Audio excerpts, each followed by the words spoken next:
is your mini guide to the monumental majesty of Mull.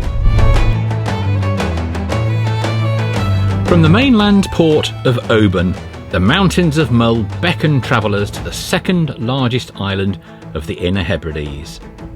The Calmac ferry takes just under an hour to bring you to this wild land. As you approach, you'll be met by Duart Castle, the seat of Clan Maclean for 700 years. It's a taste of what's to come. The tourist season on Mull really gets going from April onwards, and after that you will definitely need to have your accommodation booked well in advance. We're here in the middle of March, which is definitely off-season for Mull, so you can enjoy the place almost to yourself. However, you won't have the luxury of boat trips, and many of the attractions are not yet open.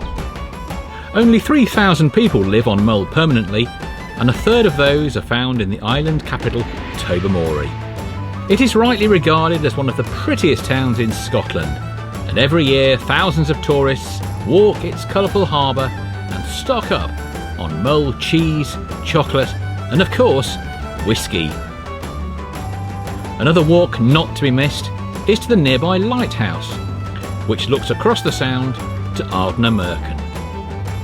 Now, most of Mull's shops are in Tobermory, but around the island you can find quality produce in the most surprising of places.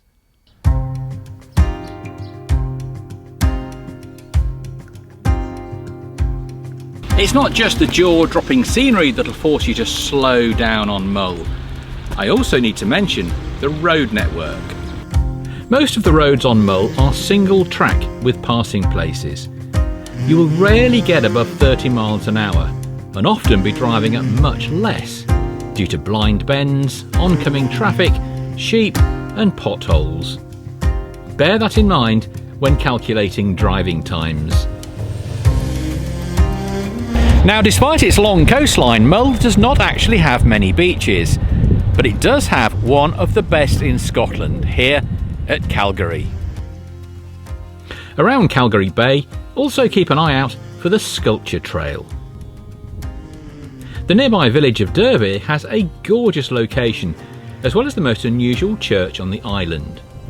With an Irish-style tower, this is Kilmore Church, the early 20th century creation of Peter MacGregor Chalmers.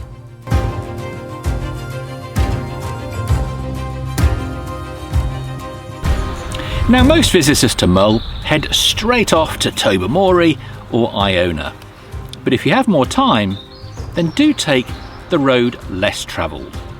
Like in this case, a 7-mile dead-end single-track road to Loch Buie. Paradise. Loch Buie enjoys a sheltered location in southeast Mull, where wildlife spotters can see deer, otters, all manner of gulls, waders, geese and also eagles. The 15th century Castle Moy was the seat of Clan Maclean of Loch Buie until 1752, when the family moved into the far more comfortable surroundings of Loch Buie House. Mull is prime bird spotting territory, and even if you're here for a very short time, you'll almost certainly see a raptor high overhead or just sitting in a tree by the side of the road. Keep a lookout for sea eagles, golden eagles, hen harriers and buzzards.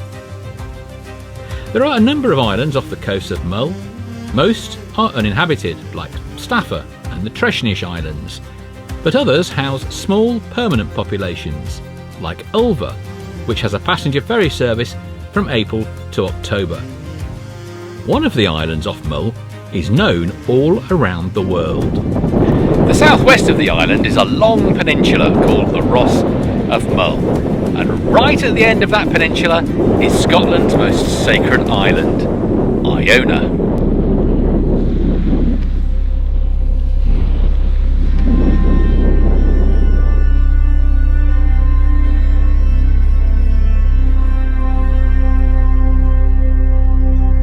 With its white sand beaches, Iona would be a gem of a Hebridean island even without the spiritual connection. But it's the history that brings so many visitors to this island of 170 people. This is the birthplace of Celtic Christianity in Scotland. The monk Columba arrived here from Ireland with 12 companions in the year 563 and founded the abbey. The monastery here went on to become a seat of learning and one of the most important Christian sites in Great Britain and Ireland. The buildings of Iona Abbey are now cared for by Historic Environment Scotland. The Calmac ferry from Finnefort on Mull takes around 10 minutes to reach Iona. The other Calmac routes to Mull are from Oban to Craignure, which takes the bulk of the traffic, but also from Lochaline in Morven to Fishnish, and from the remote Ardnamurchan Peninsula to Tobermory. However you arrive on Mull, I guarantee that you won't want to leave.